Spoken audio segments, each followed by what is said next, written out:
হরে কৃষ্ণ। কেমন আছেন সবাই? আশা করি সবাই ভালো আছেন, ভালো থাকুন, সুস্থ থাকুন, আমি এটাই কামনা করি। আমি আজকে আপনাদের কাছে বলবো অষ্টাবক্র গীতা ব্যাখ্যা 9 পার্ট 39। আমি যে অষ্টাবক্র কথা শেষ করেছিলাম আমি ব্যাখ্যা দিয়ে যাচ্ছি। এই ব্যাখ্যা কেউ আবার আমার বলে মনে করবেন না। এই ব্যাখ্যাটা অষ্টাবক্র গীতা বহু ঋষিরাই পড়েছেন এবং যে যার মতন করে তারা ব্যাখ্যা দিয়েছেন। আমি এখানে যিনি ব্যাখ্যা দিয়েছেন, যার ব্যাখ্যার কথা আমি আপনাদের বলছি, ওনার নাম শ্রী অখণ্ডানন্দ সরস্বতী মহারাজ। উনি যেভাবে ব্যাখ্যা দিয়েছেন সেটা আমি আপনাদের কাছে তুলে ধরছি। চলুন শুরু করি। অষ্টাবক্র মুনি বললেন, যদি পঞ্চভূতকে না মানেন, তবে যদি শুধু চেতন বলে মনে করেন, তবে এটাই মনে আসবে যে আমাদের শরীরের ভেতরে কোনো চেতন বসে আছে যা সবসময় জ্বলছে, আর না তো এটাই বুঝবে যে শরীরের হৃদয়ে কোথাও চেতন আছে আর তা সর্বদা জ্বলেই চলছে। আর তা না হলে এটা বুঝবে যে আমাদের শরীরের সব জায়গায় চেতন নামে কোনো বিদ্যুৎ চলে ফিরে বেড়ায়, আর এমন চেতনই সব জায়গায় ব্যাপ্ত হয়ে আছে। সরস্বতী মহারাজ বললেন, আমি উটিতে একবার রজাই দেখেছিলাম। খুব মন দিয়ে শুনবেন সনাতনী ভাই বোনেরা। হরে কৃষ্ণ। তার সঙ্গে বিদ্যুতের সংযোগ করে দেওয়া হতো। মানে তিনি উটিতে গিয়ে দেখেছিলেন যে তারের সঙ্গে বিদ্যুতের সংযোগ করে দেওয়া হতো। তখন ওই রজাই গরম হয়ে যেত, আর এত হালকা ওই রজাই কিন্তু ভীষণ গরম দিত। তো এমনই কোনো চেতনা যা আছে তা বিদ্যুতের মতন শরীরে ছড়িয়ে আছে, আর হৃদয়ে তা দ্বীপের মতন জ্বলতে থাকে। এটা কোনো চিঙ্গারির মতন সেখানে রাখা আছে, মানে সেটা জ্বলতে থাকে, তাই বলে আমরা জ্বলবো না। এটা কোনো চিঙ্গারির মতন ওরমভাবেই রাখা আছে যা সবসময় জ্বলছে। তো আপনি কি দিয়ে তৈরি?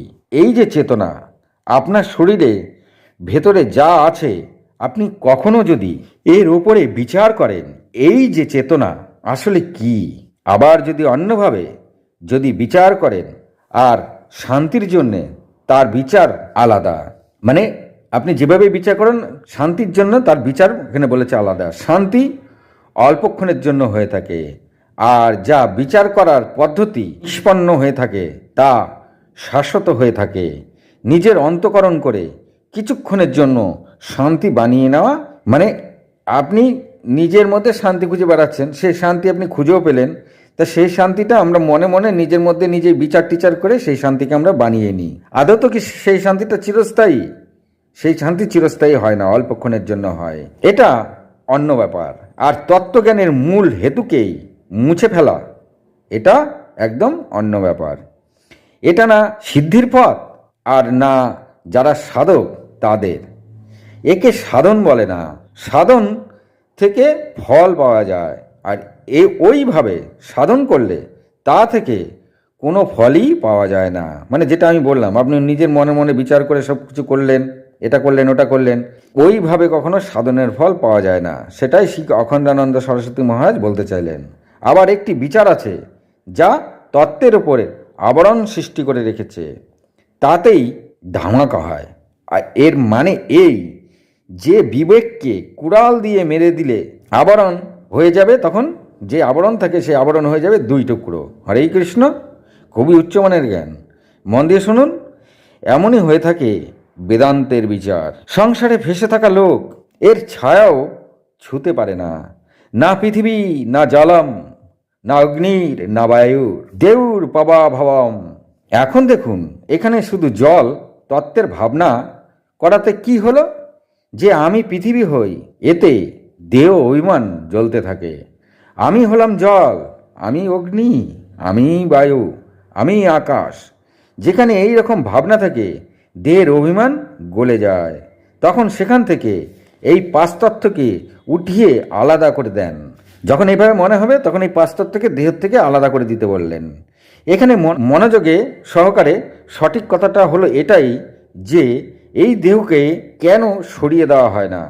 মানে কথাটা ঠিক উল্টো করে বলতে চাইলেন যে আপনি তো 5 তত্ত্বকে আলাদা করে দিন, কিন্তু এখানে বলা হচ্ছে দেহকেই আলাদা করে দেন। 5 তত্ত্ব যেমন আছে সেমনই থাক, শুধু এই 5 তত্ত্বকেই কেন সরিয়ে দেওয়া হয়? এই জন্য এই 5 তত্ত্বকে সরানো হয়, কারণ এই দেহ থেকে 5 তত্ত্ব সরিয়ে দিলে আপনার আমি ছোট থেকে যাবে। কি আশ্চর্য কথা, ভালো করে বুঝবেন কথাটা। বলছে পাশ্চাত্যকে সরিয়ে দিলে আপনার আমি ছোট থেকে যাবে। তাই পাশ্চাত্য যেমন আছে সেমন থাক, আপনি দেহটাকে আলাদা করে দেন। আর এই 5 ভূতের থেকে সরিয়ে নেবার পর আপনার আমি বড় হয়ে যাবে, এই পৃথিবী থেকেও বড়, এই জলের থেকেও বড়, এই অগ্নি থেকেও বড়, এই বায়ু থেকে আরও বড়, আর এই আকাশ থেকেও মহাকাশ আরও বড়। আসলে উনিকে এত বড় আমি, আমার আত্মা, মানে যে এত বড় হয়ে গেল সেটা কে? তখন দেখা গেল আরে এটা তো আমি, আমারই আত্মা। তবে সব থেকে বড় কে? আপনার আত্মা। এরপরে অষ্টাবক্র মুনি বললেন, এসম সাক্ষিম আত্মানাম চিদ্রূপম বিদ্ধির মুক্তয়ে। হরে কৃষ্ণ। তিনি বললেন, আপনি মুক্তি চান? ধন্য আপনি। এই ছোট ছোট ঘরে একা একা একদম একলাভাবে নিজেকে বন্ধনে জড়িয়ে বন্দি থেকে আপনার আমিকে বাইরে বের করে আনুন। অর্থাৎ এই যে ছোট ঘর, এটা হলো দেহ, এর মধ্যে একা বন্দি হয়ে আছে কে? আমি। তাই এই বন্দি দশা থেকে আমিকে মুক্ত করে দিন। আর এইখানে ওই আমি সব কিছু করে থাকে, যেমন খাওয়া, জল খাওয়া, মলমূত্র ত্যাগ করা, সবই ওই বন্দি দশায় ওই ছোট্ট ঘরের মধ্যেই সে এসব করে থাকে। আর সব কিছু যখন সে ওই বন্দি দশায় থেকে করতে থাকে, একই ঘরে সব কিছু করে থাকে, তাকে তন্হাই বন্দি বলা হয়। হরে কৃষ্ণ। হে মহারাজ, আপনি যাকে যাকে আপনার গর্বের জিনিস ভাবছেন, মানে মহারাজ যেসব জিনিস নিয়ে খুবই গর্ব করে থাকেন, যাকে যেসব জিনিসকে খুবই গর্বের জিনিস ভাবছেন, একটা সিংহাসনে বসে নিজেকে মহারাজ ভাবছেন, তাহলে একটি সিংহাসনে বসে ভাবে আমি হলাম মহারাজ। আর এই সিংহাসনে বসে যে মহারাজ হয়েছেন, আরে এটাও তো তন্হাই বন্ধনে বন্দী। হরে কৃষ্ণ। আপনারা খুব ভালো করে বুঝবেন সনাতনী ভাই বোনেরা কি বলতে চাইলেন এখানে।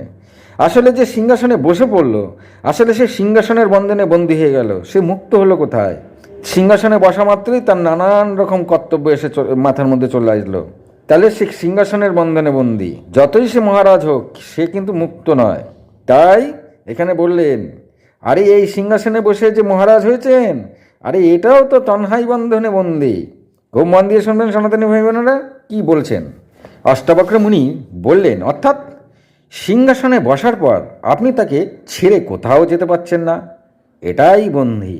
এইখানে আমি নিজে একটা কথা বলি, মানে আমি আমার কথা বলছি, আমার নিজস্ব একটা মত দিচ্ছি। ঠিক এইরকমই আমি বেশ কিছুদিন আগে ভেবেছিলাম, এটা সম্পূর্ণ আমার মত, আমি ভেবেছিলাম যে যিনি অন্যায় করে জেলে গেছেন, তিনি জেলে তো বন্দি আছেন, কোথাও তিনি যেতে পারেন না, যাকে বলে জেলবন্দি। আর যিনি দিনরাত কর্ম করে যাচ্ছেন, তিনিও এক প্রকারে বন্দি, কারণ তিনি কর্ম ছেড়েও কোথাও যেতে পারছেন না। এটা আমি সম্পূর্ণ আমার মত দিচ্ছি, কারণ আমি এটা নিয়ে ভেবেছিলাম।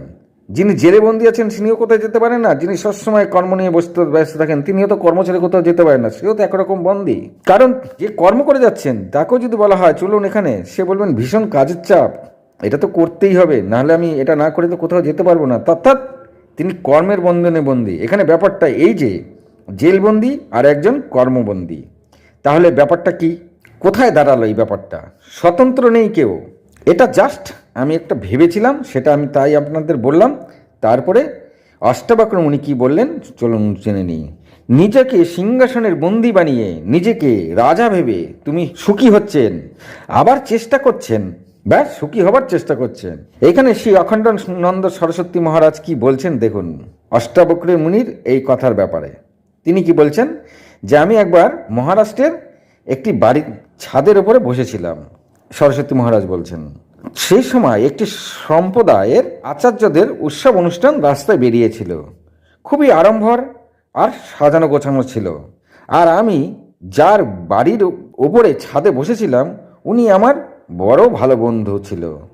তিনি ওই উৎসব অনুষ্ঠান দেখে আমাকে বললেন যে, স্বামীজি, এই যে তারা সোনার সিংহাসনে একটি ছাতা লাগিয়েছে, আর তাতে দেখতে ভারী সুন্দর লাগছে, ছাতা লাগানো থেকে তার শোভাটা আরও বৃদ্ধি পায় কেন? তো আপনি বলুন কিভাবে দেখছেন এই ব্যাপারটা?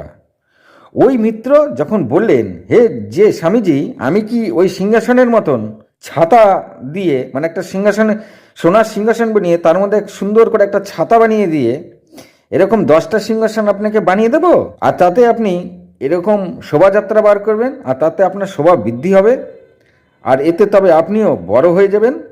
তখন আমি বললাম, মানে সরস্বতী মহারাজ বলছে, তখন আমি বললাম, ভাই আমাকে এমনই ছোট করেই রাখো, আমি ছোটই থাকি। সেখানে কারো মুখে হাসি, আবার কখনো তারা খেলাও করে, সেখানে বসে কাউকে কিছু বলো না, কারোর দিকে দেখো না। তাহলে সরস্বতী মহারাজ তার মিত্রকে কি বলছেন, যে আমি ছোটই থাকি, আমার এইখানেই আমি সবসময় সুখী আছে, আমার মুখে সবসময় হাসি আছে, খেলাও করে, সেখানে বসে কাউকে কিছু বলো না, কারোর দিকে দেখো না, আরে আমি অনেক মজায় আছি। তারপর এই যে তন্হাই বন্দি আছে, বড় বড় উঁচু পথ, তার জন্য তুমি ন্যাজ নাড়িয়ে তার পেছন পেছন ঘুরতে থাকো। মানে তিনি কি বলতে চাইলেন, যে সেনার সিংহাসনে বসে যে আড়ম্বর নিয়ে রাস্তা দিয়ে যাচ্ছে, তিনি ওই সিংহাসনের সঙ্গে বন্দী হয়ে আছেন।